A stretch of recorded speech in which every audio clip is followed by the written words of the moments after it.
नमस्कार दोस्तों, मैं जनार्दन चौहान, चित्रा कॉन्वेंट स्कूल के प्रबंधक और राष्ट्रीय विद्यालय प्रबंधक संघ के जिला अध्यक्ष।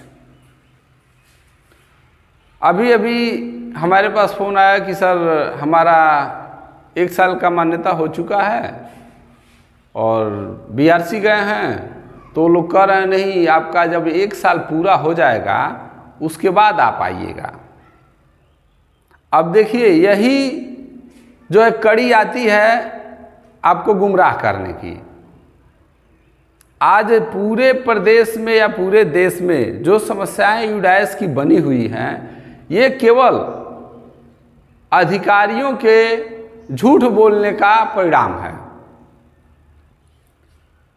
क्योंकि आपको मान्यता मिला, मैं पिछले वीडियो में बताया भी हूँ कि अगर जो आपको मान्यता मिला तो प्रबंधक यही जानता है कि हमको मान्यता मिल गया, हमको विद्यालय चलाना है। और मान्यता मिलने के बाद आपको यूडाइस देने का काम बीएसए महोदय और खंड शिक्षा अधिकारी महोदय का है। ये आपका काम नहीं है। निदेशालय से स्पष्ट आदेश है कि प्रबंधकों को पता नहीं है यूडाइस के बारे में।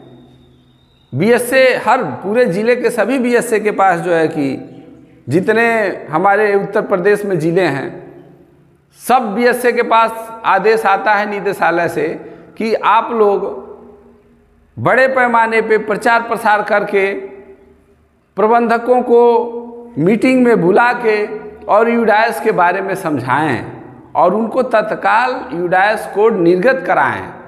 ये केंद्र सरकार की महत्वाकांक्षी योजना है, जिसमें भारत के सभी पढ़ रहे बच्चों का डाटा सही सरकार के पास जा सके और सरकार जो है कि उन बच्चों के लिए सुविधाएं मुहैया करा सके। मगर यहाँ क्या हो रहा है, मान्यता हम ले लिए, उसके बाद किसी तरह हम ही को पता चल रहा है कि हमको यूडाइस भी चाहिए।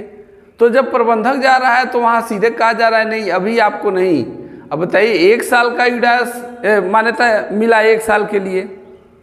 इस समय का जो शासनादेश चल रहा है, आपको 1 वर्ष के लिए ही मान्यता मिलेगा। तो 1 वर्ष का नियम क्या है कि अब इस समय आपको मान्यता मिला है तो तत्काल आपको यूडाइस कोड भी जारी किया जाएगा। क्योंकि अगर जो नहीं जारी करते हैं तो आपके स्कूल में 100, 200, 500 जो भी बच्चे पढ़ रहे हैं, उनका डाटा कहाँ फीड होगा? उनके डाटा को हम सरकार को कैसे भेजेंगे? बीएसए महोदय या खंड शिक्षा अधिकारी महोदय बताएं कि उनके स्कूल में पढ़ने वाले बच्चों का डाटा कहाँ हम फीड करेंगे? तो उन सरकार का शासनादेश स्पष्ट है कि जिनको भी आप मान्यता देंगे उनको तत्काल यूडाइस कोड निर्गत कराएंगे।